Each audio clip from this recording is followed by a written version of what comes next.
Hi, this is Jim at In Harm's Ways Ministries, and just coming to you tonight, re-recording Tactical Psychological First Aid. It's a 21 slide presentation over rendering first aid of the mind in a trauma situation. The idea here is that I recorded this the first time. Actually, I taught this the first time up in Prescott to a live student body there, and I'm really glad I did that because it allowed me to wire this together a little better from what I was originally taking it from. And then I came and recorded it, and the system here didn't handle all the slides and lecture that went along with it. And so I'm only going to record half of it, and then I'm going to record another half later in two sessions, in two sets. And so tonight, in this one, this first segment, we'll go from like slides 1 through 10, and then we'll go from 11 through 21 on the next session.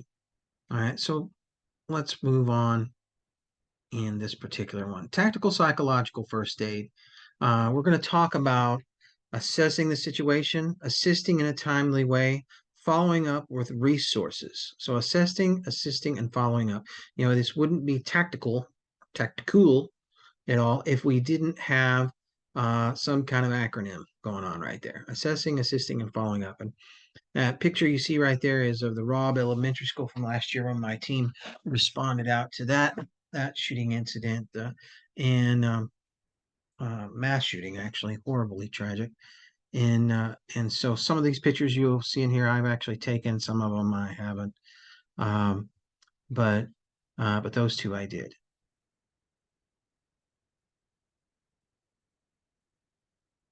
So what are we talking about? We're talking about assessing the situation. In the event a crisis or critical incident, is the event a crisis or critical incident? What's the difference? All right, so the National Interagency Fire Center tells us that crisis is a state of feeling, an internal experience of confusion and anxiety to the degree that formerly successful coping mechanisms fail us and ineffective decisions and behaviors take their place. As a result, the person in crisis may feel confused, vulnerable, anxious, afraid, angry, guilty, hopeless, and helpless. That's a pretty good definition of crisis. It really is. Over here, we're seeing a definition from Federal Emergency Management in their Incident Command System course. If you haven't taken those courses, you probably should. You can get them on FEMA EMI, Emergency Management Institute. Most of them are free and online. But this is going to define a critical incident as a critical incident is defined as any natural or man-made event, civil disturbance, or any other occurrence of unusual or severe nature that threatens to cause or causes the loss of life or injury to citizens or severe damage to property. Critical incidents require extraordinary measures to protect lives, meet human needs, and achieve recovery. So those are pretty good definitions. I don't know if I 100% agree with them both. And the one thing you're going to learn about this kind of work is everybody's got their definition of them, right? But one thing I want you to see is crisis is more individually goaled and critical incident is more group goaled. Now, not everything is a critical incident and not everything is a crisis, but by and large, they're more individualistic and more group oriented. Now let's take this FEMA Incident Command System definition right here on the left I just read you, and let's compare it with what the U.S. Navy and Marine Corps Health and Protection Command have to say. The Health and Protection Command says a critical incident are events outside the normal experience that pose actual or perceived threats of injury or exposure to death that can overwhelm both an individual's and organization's coping resources.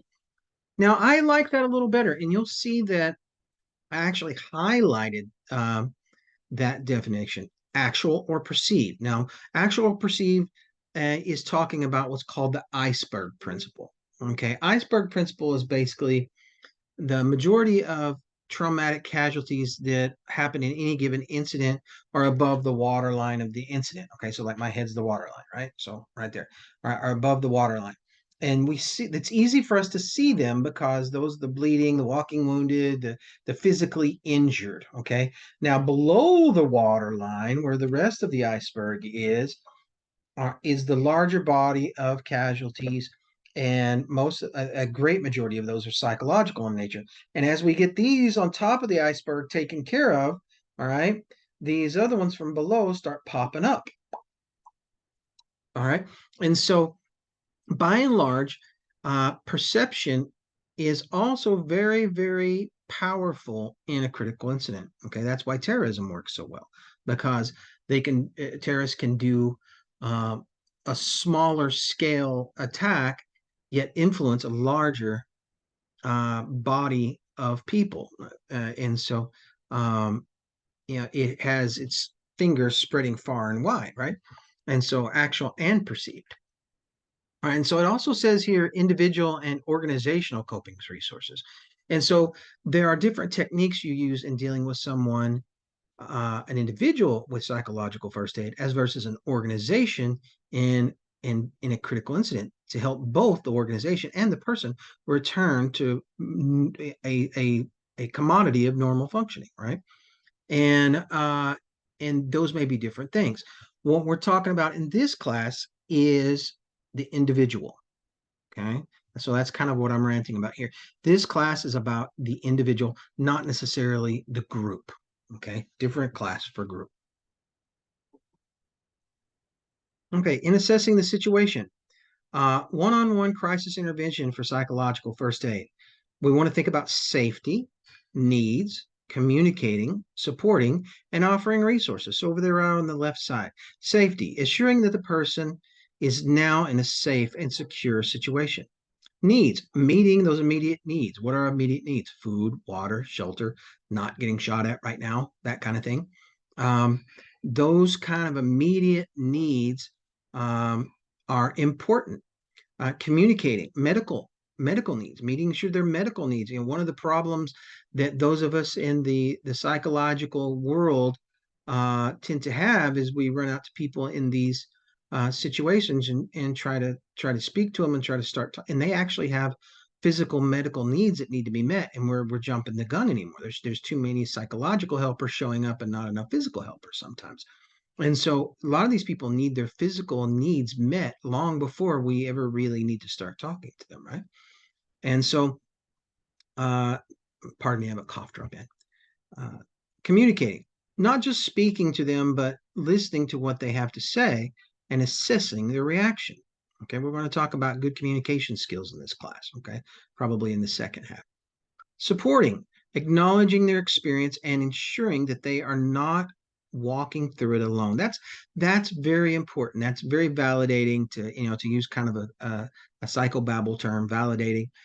People need to know they're not alone in what's going on, because when something bad happens, one of the first things they do feel is quite alienated and quite alone, right? And so in returning that safety factor to them is to show them that they have community, they have somebody there with them, even if it's not somebody they don't know sometimes, right? And so that's where your role as someone supplying tactical first aid, tactical psychological first aid, is there. Maybe you're a policeman and your job says, I'm a policeman, I'm here to help people. Maybe you're a fireman, my job is to help people, I'm a fireman. Maybe you're in the medical field, you're a nurse or a doctor, that people have a role they're already predefining you with. Maybe you're a minister, maybe you're a teacher, whatever. Maybe you're a soldier, maybe you're a military service person. People are looking to you in your role to bring that clarity to their situation. And so that carries a lot of weight in their personal ethos, right? So supporting, acknowledging their experience and ensuring that they're not walking alone. Resources, referring them to resources or a next higher level of care when it's appropriate. Don't wait to get involved with something like this and start looking for your resources. That's a great way to ensure, one of the most dangerous things you can ever do is immediately start Googling the best counselor in town, especially if you've never talked to them before, right? You need to have your resources already on board if you're going to do this kind of work. I like to save my resources and things and my people to refer to on my little phone, but I have a little Google Doc in here, and it's got names and numbers and stuff like that. And just giving somebody a 1-800 number is not going to catch it. You know, a hotline number. Hotlines aren't bad, but they rarely are very productive in dealing with someone who has in the immediate aftermath of something in an effective way. You have to have um, you know, having somebody who's in person on site is more effective. All right, so critical incident psychological first aid. So critical incident stress management. That's taught by a foundation here in the United States called the International Critical Incident Stress Foundation, and they have a many different models. I actually teach for them on some things, but that's not this course. But they actually have many different models they teach about critical incident stress management, which reach people on an individual and a group level. And some of those you'll see listed there below: the one-on-one safer model, the crisis management briefing, the critical incident diffusing, critical incident stress debriefing, and pastoral crisis intervention. A lot of these things are very, very tailored to that group environment and specifically to the environment of the trauma. And so if you're interested in learning about critical incident stress management, I recommend you go to one of their courses. You can find those courses at www.icisf.org, International Critical Incident Stress Foundation. They have classes going on all over the country all the time, and by a lot of different trainers like myself and other people. And so it's a very, very good foundation to get involved with. And I've used their modalities for over 2 decades, and they in all kinds of things, and they work very, very well. The very first place I ever ran into any of their work was in the picture you see here in the middle, in the Oklahoma City bombing. That was my very first soiree into critical incident work. I was in the Oklahoma National Guard that ended up responding to the Murrah building there for 11 days. We were there. And so that's kind of where I got started in this kind of stuff, right? And so assessing the situation, okay? Where is the person in their reaction or response to this crisis event?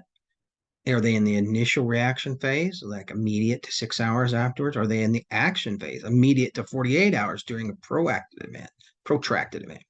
Are they in the response phase, 8 to 48 hours after cessation of the event? Are they in the recovery phase, 48 to 72 hours after the cessation of the event?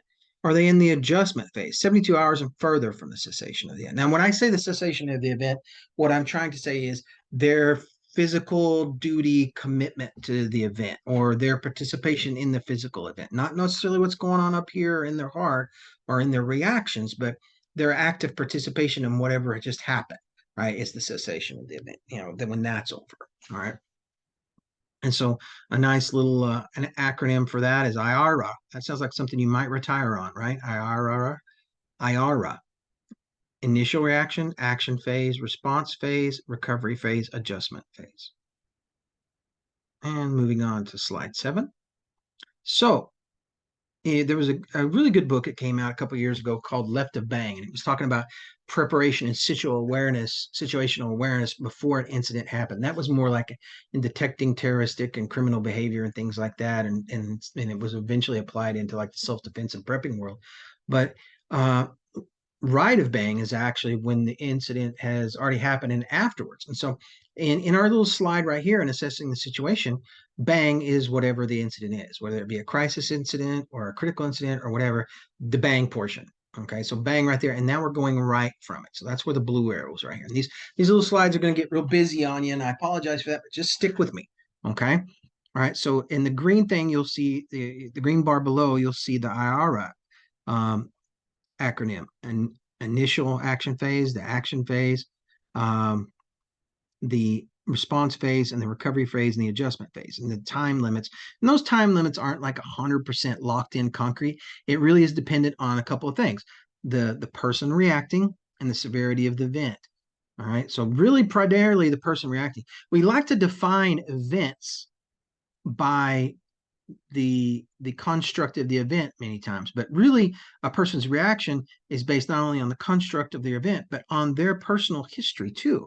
All right, so their perception of the event, right? And so so really their reaction is more based on their perception of the event than what's going on. Like a good case in point right now is the terrorist attacks in Israel. All right, the people on ground in Israel and the terrorist attacks, their perception is above the water level in the iceberg, right? But the people that are in other countries that are looking at it on the media and stuff, their perception may be below the water level on the iceberg, but they're still building toward it, especially if they have family members or things are involved, right? But excuse me, I'm sorry. The reaction of different people, it depends on their their experience, their perspective, and their location and relevancy to the event, right? All right, and so their rite of bang experience is kind of relevant to that, right? Now you'll see a little red line right there called the cessation of the event, right in the response phase, 8 to 48 hours. And again, not solid times all the time, but this is just to give you an idea. Cessation of the event again is the when your physical and or duty or occupational or fight or flight even reaction or commitment to this instance has stopped, and now you really should be in a safer area. Maybe you are, maybe you aren't, you know, but maybe you really should be. All right, so slide 8, the OODA loop, okay, brought to us by uh, Air Force Colonel John Boyd when he was publishing his dissertation. Um, and his dissertation was called Destruction and Creation in 1976. I think that would be a great thing to name. Yeah, I'm almost jealous that he got that one. If I ever write one, it may be called Destruction and Destruction. You know, but the OODA loop basically is a great battle ideology of mental processing that was originally taught to the flyboys in the Air Force and pilots, and then the rest of us in the tactical community.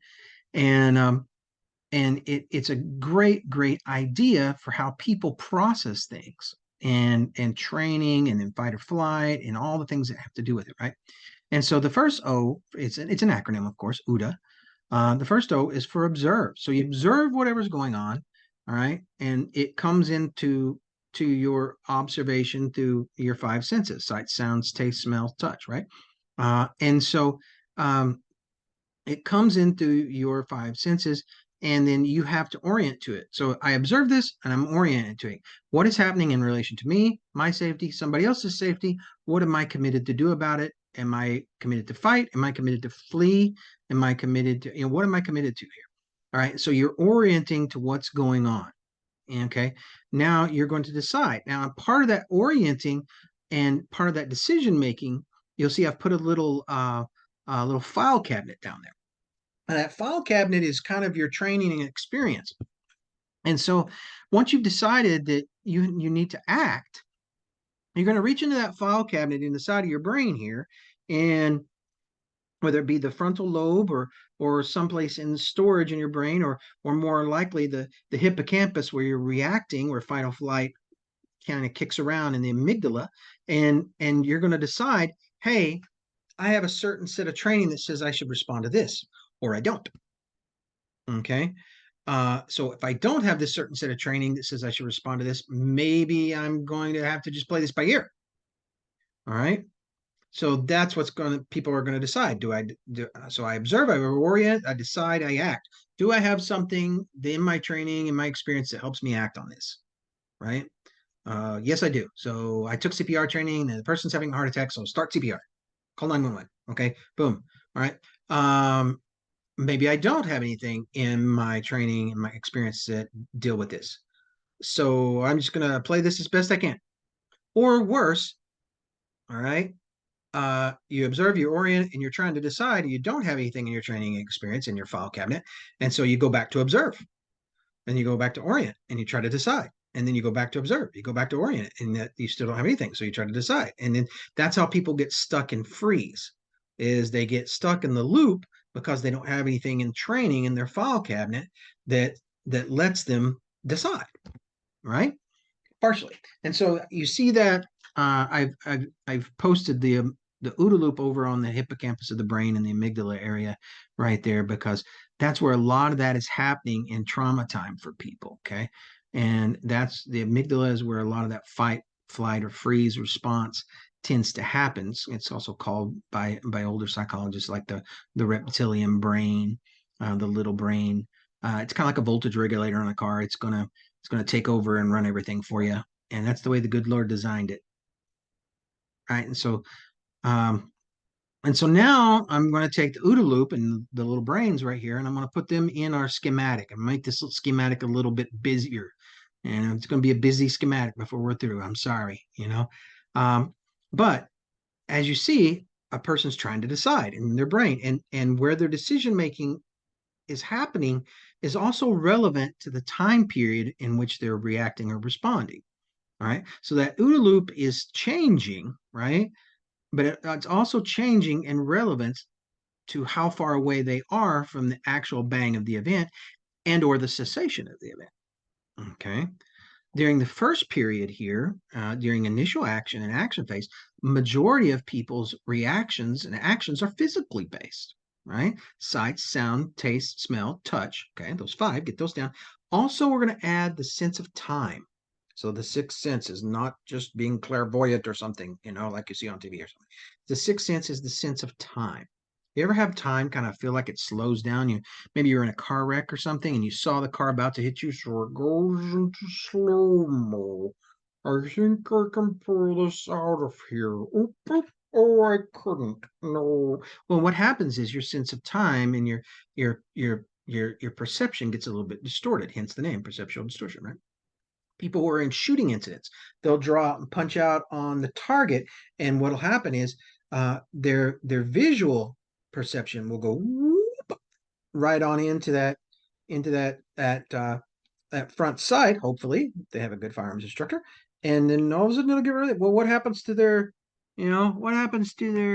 periphery vision right there? It's pretty much gone. So a herd of turtles could walk right up on them from the sides, and they wouldn't see it, right? All right, so that's how a fight or flight reaction in perception. All right, so part of the job is to train yourself, over massive training times to open that back up, right? And so a lot of people don't understand when they're having those kind of reactions because it's new to them. It's not an abnormal thing to happen. It's just abnormal to you because you're not in fight or flight every day, right? And so this is the kind of thing we're trying to put into our file cabinet, both physically reacting and tactically reacting as we train. All right. But if you don't have it in there, it seems kind of weird when you experience it during the actual event. And so people like myself have to come in and talk to you and say, this is actually the way your mind and body is created to help you survive this event, right? And so, oh, hold on. Cough drop's going to make me sneeze. Excuse me. So sorry. Anyway, so bottom right there, you're going to see reaction areas. And so when you're talking to somebody, you want to look for these reaction areas: physical reaction areas, emotional reaction areas, behavioral reaction areas, and spiritual reaction areas. All right. And so there is some of that in each one of these phases that you can look for in people. So here is slide number 10. Cooper's colors. Cooper's colors is good. We may push to slide 11 in this one just because of Cooper's colors. Cooper's colors, if you've ever been in any kind of law enforcement training or anything, you've learned Cooper's colors. I've actually been through 3 law enforcement academies. It's not that I couldn't keep a job. I just kept trying to get a better one. All right. Every one of them I was in: U.S. Army Military Police Corps Academy, the Oklahoma CLEAT Academy, Council for Law Enforcement Education and Training, and then later on the federal. Had Cooper's colors in it. And let me see if I can. I really like Colonel Cooper. He's a Marine. Used to be the editor for Guns and Ammo magazine, editor at large. And he says, if you find yourself in a fair fight, your tactics suck. I agree with that. That's an aside. I put that in there in this slide just because I thought it was cool. But Cooper's colors is actually more accurate to the one you see, the little one you see on the right here. Condition white is unaware, unprepared, and tuned out. Those of us in the helper business, that's not where we want to be. People of action, you don't want to be in condition white, right? Condition yellow, relaxed and alert. That's where we'd like to think we're at. I'm relaxed, I'm alert, I'm ready to get my groove on, but I'm okay. Party in the front, party in the back, business in the front. I'm good, right? No. The yellow is a little, is most people really aren't in yellow. Most people in the operational business are really running around in orange most of the time. They're aware of possible danger and ready to act. Okay, especially if they've actually been in contact with the bad guys before. All right. So that's the next one, orange. And then red is the threat is identified. Okay. The threat is identified, and we're going to take decisive action. We're thinking about our action. And black, unfortunately, is panic, freeze, and breakdown of your defenses. That's when your OODA loop breaks down. Okay. All right. And so you get to decide and act, and you can't. All right. And so we're going to forecast that right back into slide 11 here, into our really busy slide, right? And so you got the OODA loop firing around over there, and you have your cessation of the event, but things are still going. All right. People are still reacting with their physical, emotional, behavioral, and spiritual reactions during these different phases. They're just doing it in different ways, right? And then now you got these levels of alertness going on right here. All right. So their levels of alertness are probably very, very high on the left side, just immediately right of bang, where all this, physical reactionary stuff is going on.